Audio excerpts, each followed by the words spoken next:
just now. My name is David Boyle, and I am somebody who has been principal of a secondary and then an all-through school. And I'm also a lead inspector for Ofsted. So I've got some sense of the process of Ofsted inspection from both sides of the desk. And what I hope to do is to answer the questions that you might have, rather than just give you a presentation on this is all the stuff that I can tell you about Ofsted, although in the absence of questions, I can do that too, if that's helpful. So to begin with, it'd be really useful just to hear from you individually, very briefly about your role, something about your school that contextualises the kind of school it is for us all, and whether there's anything particular that you would like to know more about or like covered in relation to a presentation about Ofsted. So I'll start where you are on my screen. I'll start with Cara. Hi, I'm Cara. I'm head of school for Millennium Primary, which is in Greenwich. We're a two-form entry school on the Greenwich Peninsula. Although I've been through Ofsted a few times, I've obviously never been in the position that I am in now, and we are due Ofsted. We've been in the Ofsted window now for a couple of years, so we're getting closer and closer to that phone call. So I've joined this obviously just to see if there's any handy hints or way forward, especially in the current climate where we're all in that remote learning stage, and we know that Ofsted are obviously going to be looking at that and how kind of that looks, I suppose, in terms of an Ofsted inspection if we do get that phone call. Is your school rated good currently? No, it's currently rated outstanding. Okay, well done. I don't think we're going to get outstanding again, but confidently say we'd get a good. And when were you, so you were last inspected in 2015. Oh, okay, yeah. So you know that all outstanding schools are now back in the pots. Yep. Joy, oh joy. Exciting times. And I can talk a little bit about the bar being raised now in terms of what Ofsted outstanding looks like. The reality is you won't be getting a call anytime soon, realistically. The earliest it's likely to be is from next autumn. And when you think that they've got to now catch up with all the inspections they haven't done, and the priorities are inadequate and RI schools, outstanding schools won't be a priority unless they haven't been seen for sort of 10 years plus. And there are a handful of schools nationally that haven't been inspected for 10 years or more. And so they would be the priorities. And so schools that have been inspected within the last 5 years, technically, because we've now lost a year, won't be a priority. That being said, I'd like to tell you that Ofsted is a brilliantly well-oiled machine and they always know what they're doing. You may have spotted that isn't always the case, and so there'll always be an anomaly. So a school that is no way due an inspection 5 minutes later gets a call, but all things being equal, I think you've got a period of time before you need getting sweaty about the idea that the call might come, although you won't get sweaty because you'll be brilliantly confident about it. But that's the truth. Who's next on my list? George, I think you're observing, are you? But you're I'm recording, but I'm listening as well. Right, you're welcome to ask questions along the way. So is it Raj next? Rajesh, yes. Rajesh, thank you. Yes, Rajesh. Hi, David. Hi, everybody. I've been in this school for 5 years now. I'm a maths coordinator, phase lead as well. And prior to this, I've been in two other schools for 5 years each. So I've been in the teaching career for quite some time. And what I would like to find out about the Ofsted is that we are due in June. Technically, we are due in June, and we have had 3 head teachers within the last 3 years. because our head teacher went off ill, whom we miss so much. And since then, there were interim head teachers who have come and gone. And finally, we have got a head teacher since September, and we love her to bits. And we just want to find out what can we be prepared for? Is this still going to be, we were good previously, but the previous 2 inspections, we were good. So any hints, any clues, what can be, because we hear rumors about there's going to be honed in on subject specialisms, like PSHE maybe, or history, or humanities, or maths, or whichever. So we just want tips about that kind of information. Yes. And you're primary?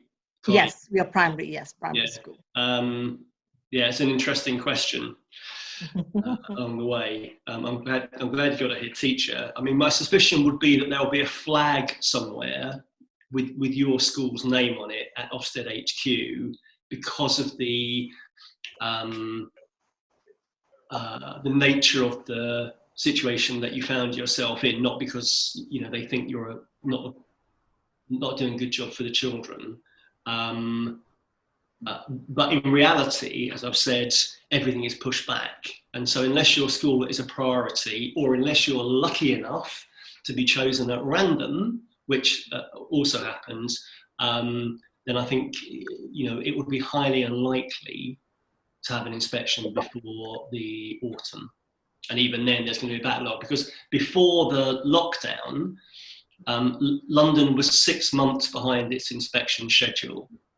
And so now, in theory, we are 18 months behind the inspection schedule in terms of all the schools that should have been done. And now we've got outstanding schools that were previously not in the pot.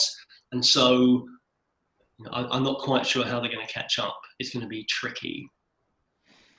Who's next? Louise. Thank you, David. Hi, I'm an assistant head teacher in a secondary school in northwest London. It's called Whitefield School near Brent Cross. We had our last inspection in 2018 and that was deemed as good. Since that time, I've taken on the responsibility of the sixth form as SLT link, and also careers. And I know careers is high on the Ofsted agenda. So in terms of sixth form, what would they be looking at? And in terms of careers, what would they be looking at? What do I need to get together? Good question. Very good question. Given that you were good, unless it's a long time before you're inspected again and the framework has changed, you'll get a Section 8, not a Section 5. And consequently, it's not the same level of scrutiny. So there'll be a conversation about careers as a bigger conversation about how the school supports young people. If you think you've got a brilliant model, then the head can explicitly ask for that to be included as a conversation, but time is tight for a Section 8. Sixth form will be a separate conversation, and someone will look at the sixth form as a sort of quasi deep dive, I would imagine, although it won't be formally a deep dive. And the sixth one will be looked at in relation to all the deep dives that happen as well. So either maths or geography, they will look at how Key Stage 5 operates in that way. So you've got to know it from a number of angles, but there will certainly be a conversation between you and the lead inspector or the other inspector who'll be in on the day about the sixth form. And all you've got to do is cram everything you know into about 40 minutes. No pressure. So I have some headlines ready to go. And I think that one of the key messages that I would give, alongside the fact that almost all inspectors that I've encountered, although I've encountered one or two from the school's perspective who I've not been convinced by, almost all the inspectors I've encountered as an inspector have wanted the best for the school. It's very, very rare that you can tell that someone is itching for a fight and, and comes in with, oh, this school isn't as good as it thinks it is. Let's see what we can uncover. And of course, in London, certainly before the lockdown, a significant percentage of the Ofsted inspection team were practitioners.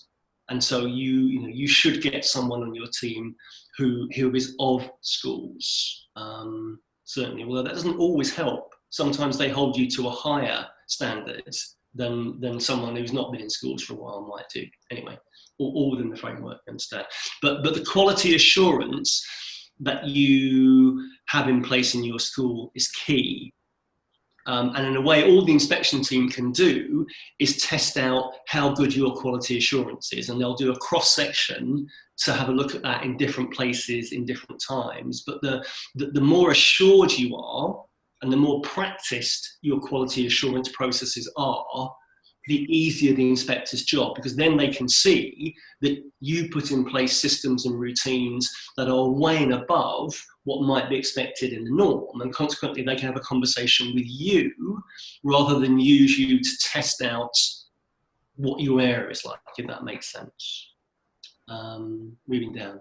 David next. Is that? Oh, I'm sorry, 2 Davids. Who? In fact, 3 Davids in a room. This is like being back in primary school. Couldn't move for Davids. So David Johnson first on my screen. Yeah, hi. I'm actually at the same school as David Sanders, one of the other Davids. Okay, all right. Well, you can double up then in terms of school context. Yeah. So I'm a head of faculty, languages faculty at Southborough High School in Surbiton. I guess one of the things that we've done at the school over the last 18 months is these kind of deep dives from people from other schools coming in to look at our departments, and I found that really, really useful, actually. I had an assistant head from a school in Kingston came in and looked at the department and gave some really helpful feedback. Actually, it was really constructive, and I've put in place a lot of the things that she recommended when she came, because although we're doing well, we're a pretty successful department, I'd say. So some of the things that she said were really interesting, and I've put them in place. I guess I wanted to just be in this room to just see and listen to some of the kind of wider discussion around Ofsted. I've been, I've been in teaching only, I guess, a short time compared to some other people, about 10 years. So I've 3 or 4 Ofsteds, I think, 3, something like that. And they've all been quite different. Each time it's been quite different. The last time was just a day inspection, and it was quite sort of, I didn't really get the chance to really say much or interact much at all with the inspection team. And it was actually, I actually preferred it when it was a little bit more, they could pick your brain a little bit more about what you're actually doing. So it's just kind of interesting for me to hear the kind of different ideas and the different possibilities and possible kind of, some of the kind of background thinking that people are bringing out. Yeah, I'll do my best, thank you. David. Remember me, I actually worked with you and as a school sports coordinator in the Pete Dixon days with Paul Guerin. And I kept thinking you looked very familiar.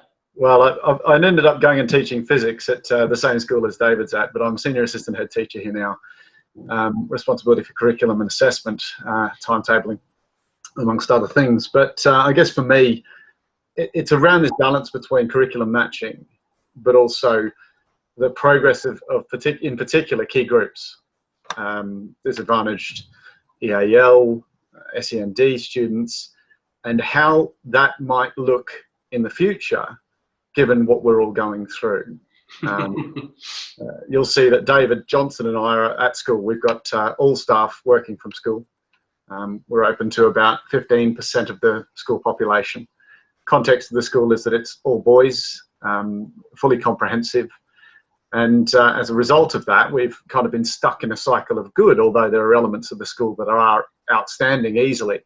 I was previously head of sixth form for 8 years, Louise, so you might want to take contact details and have a chat about that. So I've seen the inspection frameworks change with respect to the sixth form and the different things that they're looking for there.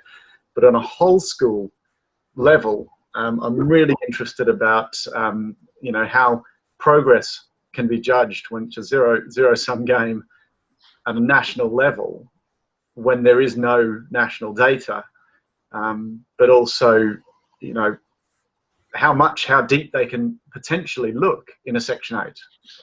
So yeah, again, similar to David, very interested to hear what you've got to say. Okay, thank you. No pressure. Yeah, and of course that is now the $6 million question, isn't it? I'm allowing for inflation there. That's why it's 6 million now. How are they going to peg standards when there are no standards in the way that there were? And that's what Ofqual are trying to work out for this year, let alone for Ofsted inspections next year. There we go.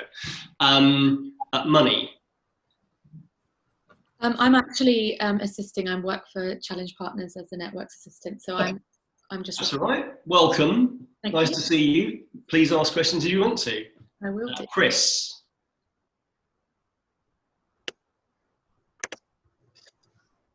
Sorry, I'm just trying to. There we go. Hi. Hi. Yeah. So I mean, I'm a primary school teacher, and the English coordinator and a Year 5 teacher.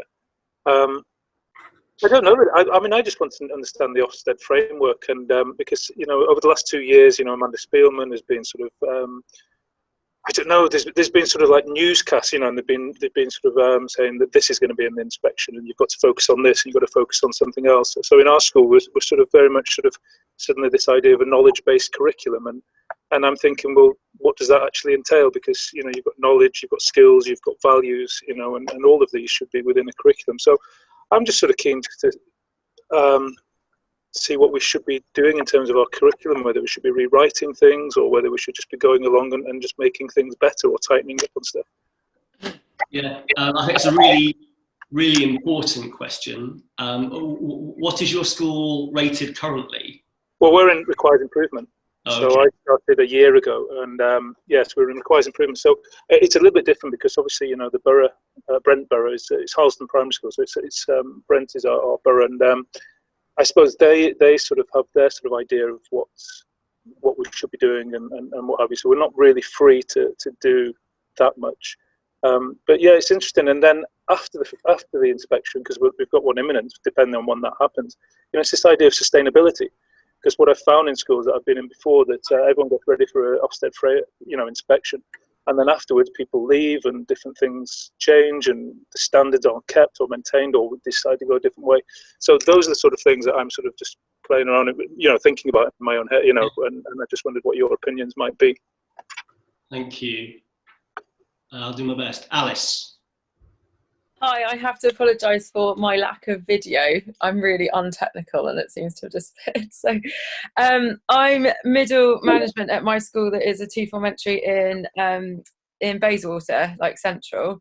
I'm also a Year 6 teacher. So I think I'm mainly here for, there are some SLT jobs that I know are potentially coming up at our school, and I've obviously been through the Ofsted process, but as a class teacher, so I'm quite interested. I'm just trying to self-develop at this stage, and in preparation for if I can get onto leadership, then yeah, just making sure I've got a bit of a clue about things.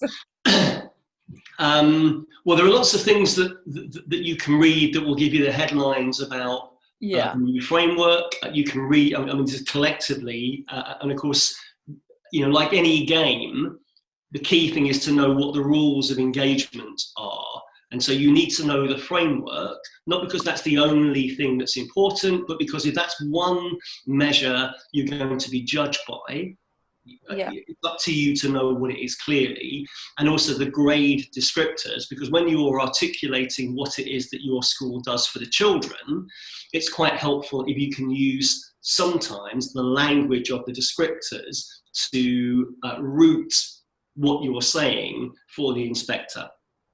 And there's lots of information and guidance that you can get that will tell you do this or do that to have a successful inspection. Some of it might work, it depends on context. In the end, what you want is to have a really clear idea about the kind of experience you want your children or the young people to have. And I'll just share some slides. I've got about, conservatively speaking, about 6,000 slides that I can go through, and so stop me if you've heard it before. I'll try and flick between slides according to what you said you will find interesting, But I'd rather have a conversation with you than do a presentation for you, because you can go and find out, you know, the statutory elements of the inspection framework for yourself. You don't need me to tell you that. In fact, you'll probably do it better than I might. But let me see if I can share my slides with you. That's more difficult if I can't find them. There we go. Excuse me. You're not meant to be seeing any of this. Just pretend you can't see it. There. Okay.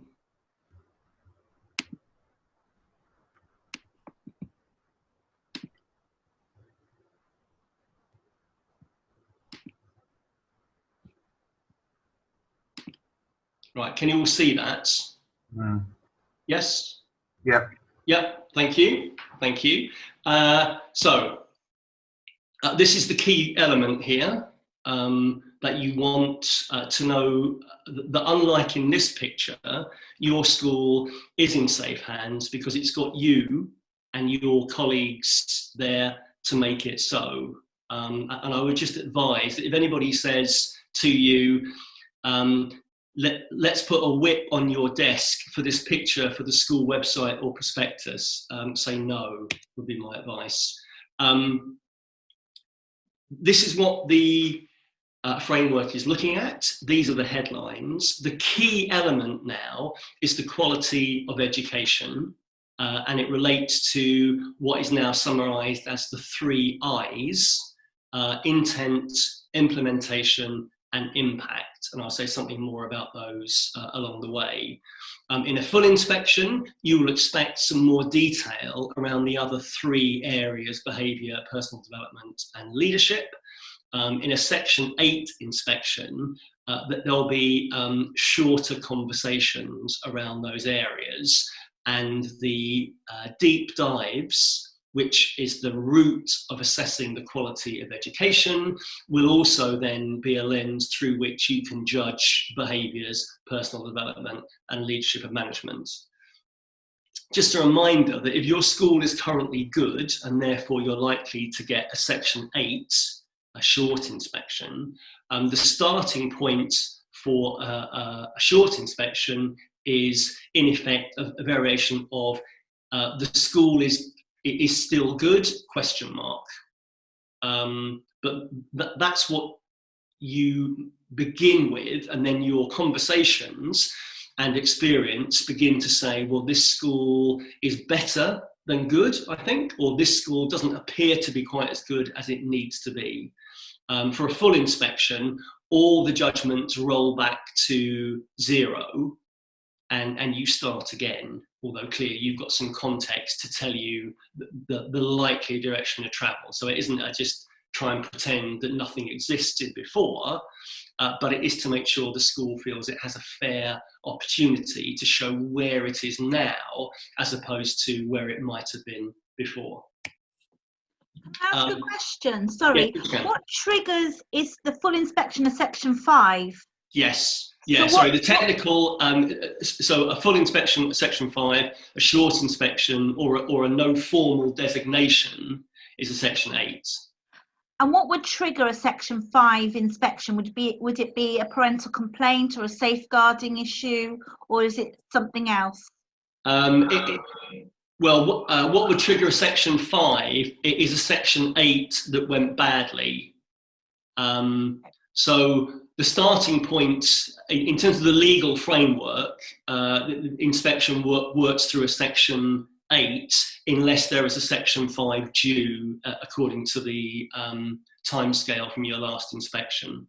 But schools would know about that before it happened. There will be conversations that happen with the local authority. So, for example, a safeguarding concern might be a trigger, but the starting point would be a conversation, and then it would move to a Section 8, and only if the Section 8 revealed endemic and systemic concerns would it then move to a Section 5.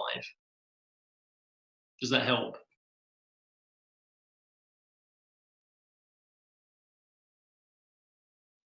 It's gone quiet. I'm hoping. Oh, sorry, I was nodding. Yes, it does help. Thank you. Of course, I can't see anybody Yes, now. that's All I right. can see is my screen. Apologies. So talk. Don't nod away, and do stop and ask questions as we go. I made the point before that the bar has been raised, and whereas before the framework allowed you to be outstanding if you met most of the criteria in the descriptor, now a school needs to meet everything in good plus everything in outstanding. So it's definitely a higher standard that's been set in terms of meeting that bar, and therefore outstanding is intended to reduce the number of schools in that category so that it becomes nationally exceptional as opposed to currently more routine. Now, you could have your own points of view about the kinds of schools that are likely to be judged as exceptional, and the stereotype would be schools with a much more homogenous, less problematic, less vulnerable, less deprived, less varied intake. But we also know there are schools that don't fit that category, those categories which buck the trend. However, time will tell about whether or not the stereotype rolls itself out. So the key questions that Ofsted want you to answer are these ones. They would probably say, what do you want children to know? But I've added B because I think there's an important element that sometimes schools forget to focus on in the glare of Ofsted.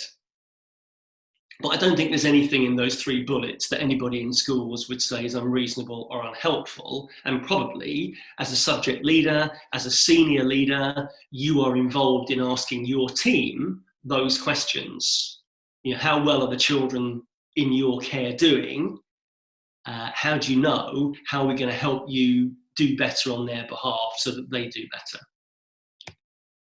I'd say that the B question, what do you want children to be, is really important too. And part of what a good inspection should do is test out the school's core values, test out the ethos of the school, rather than simply its ability to be compliant in relation to delivering the national curriculum. So what do you want children to be is a really important question. And that should shine through everything that the school does. Because if the vision of the school is clear, this is what we want for our children, then that should be evident in everything, from their arrival at school, through to lessons, through the lunch hall, and out the other side. So hold on to those core values. Formally, the answers are, of course, intent, implementation, and impact. And sometimes, particularly early on, that there was an awful lot of concern about the difference is between intent, implementation, and impact. And I think time has shown us that things are a bit simpler, so there should be a very clear link between intent and impact. And actually, I'd argue that they are the same thing at different points in time, rather than they are separate categories that don't speak to each other, which is how I think initially it was presented both by Ofsted and interpreted in that way by schools.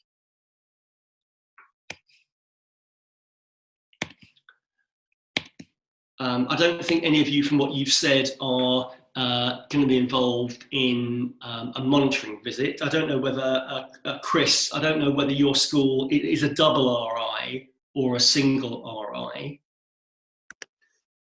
I don't know the difference, to be honest, sorry. RI in successive inspections?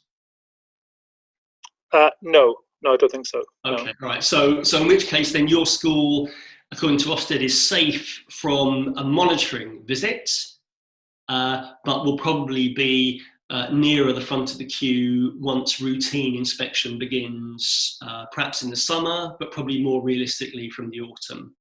Right, thank you. And so you can find out about that. So that's what the monitoring inspections will look at. Okay, so section 5 and section 8 follows the same structure. The difference is in the number of inspectors who are on site, and therefore the amount that they can get through in that time. The key focus of day one are the deep dives, and the other elements go alongside of that. The only other thing that will definitely happen on day one is investigation into the compliance, but also the culture of safeguarding. The compliance conversation is much more straightforward. It's half an hour, it's technical, it's either tick or cross. Much more importantly is the culture of safeguarding. Not that compliance isn't important, you have to get that right legally, but the culture of safeguarding takes time to build and develop, and that's what the best of us in schools want to work on, so that every adult in the school understands their responsibilities to keep children safe. I don't know if anybody's got any questions about that structure. I can't see you, remember, so if you don't say anything, I'll move on.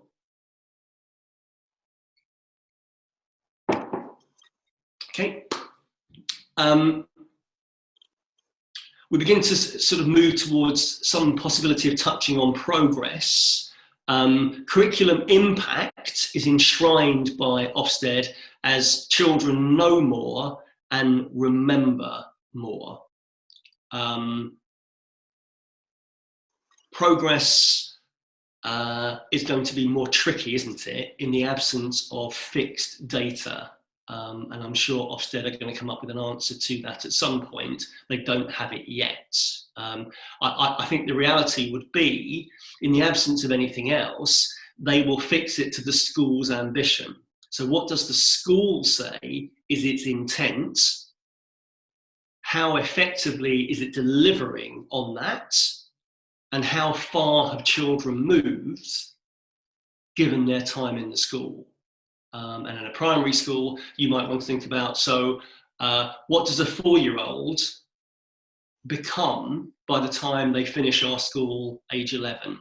What qualities, what experiences, what knowledge, what skills should they have acquired and developed in that time? And again, that's a big picture conversation. And it's okay for schools to say, this is a work in progress, because clarity is more important than styling. Sorry. David, do you think there might be more focus on attainment rather than progress? Well, it's very difficult, isn't it, particularly in secondary, to say, well, what does attainment look like, therefore?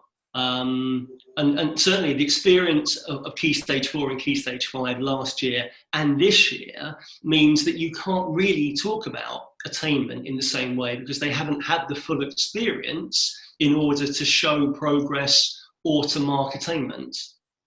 So I think, again, it will be your internal conversation and your clarification around your quality assurance processes of, this is what we want our young people to have achieved. This is where we expect them to be by this time. Does that help? Yeah, thank you. And just a reminder, I'm sure that no one is expecting individual lessons to be observed, but just in case you haven't caught up with that, that won't happen.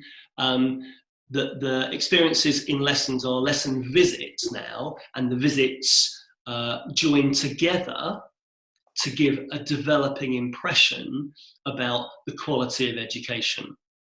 And it's the whole rather than the sum of the parts that should be viewed in relation to a judgment about a school. These are the kinds of questions that if I was in school with a deep dive in mind, I would ask. And of course, they'd be nuanced if I was asking them to a head teacher as opposed to a middle leader. But these are the kinds of questions that I would expect that good leaders are asking themselves and their teams routinely.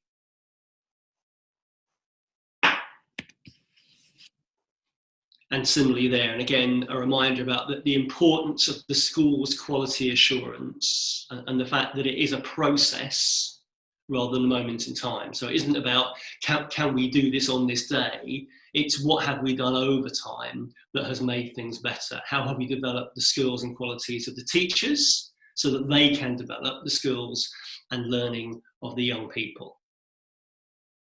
The relativity is important, and different groups of children. So there's always going to be a conversation about how the disadvantaged children do in relation to their peers. There's always going to be a conversation about how do young people with additional needs do in relation to their peers. And that's true whether it's a Section 5 or a Section 8.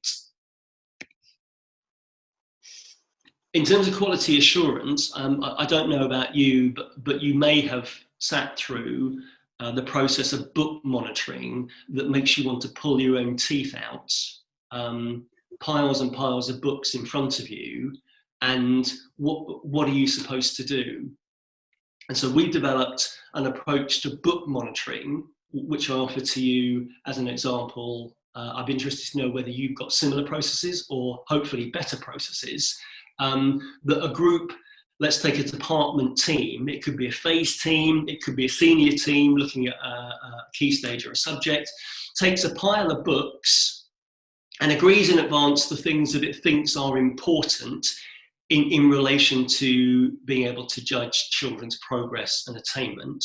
And rather than looking at the books in detail, you have a fixed amount of time to look through a group, say, of 10 to 15 books. Maybe 3 minutes if you're doing a speed version, maybe 5 minutes, and you look through the pile of books in that time. What do you notice when you're looking through them? What stands out?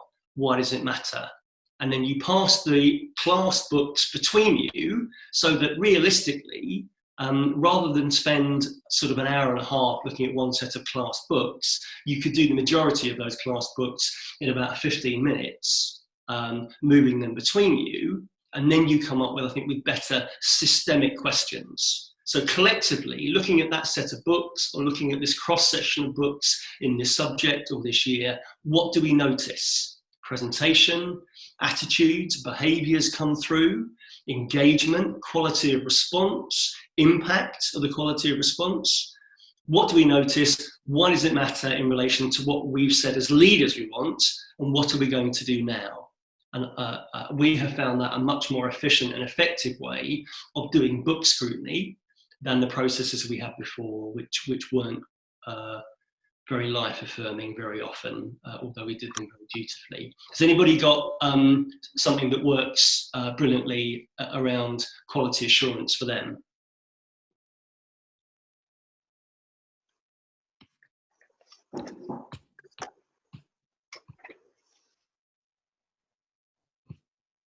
Nope.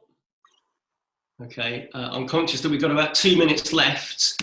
Is there anything in particular that you want me to pick up on before we finish? Anything urgent?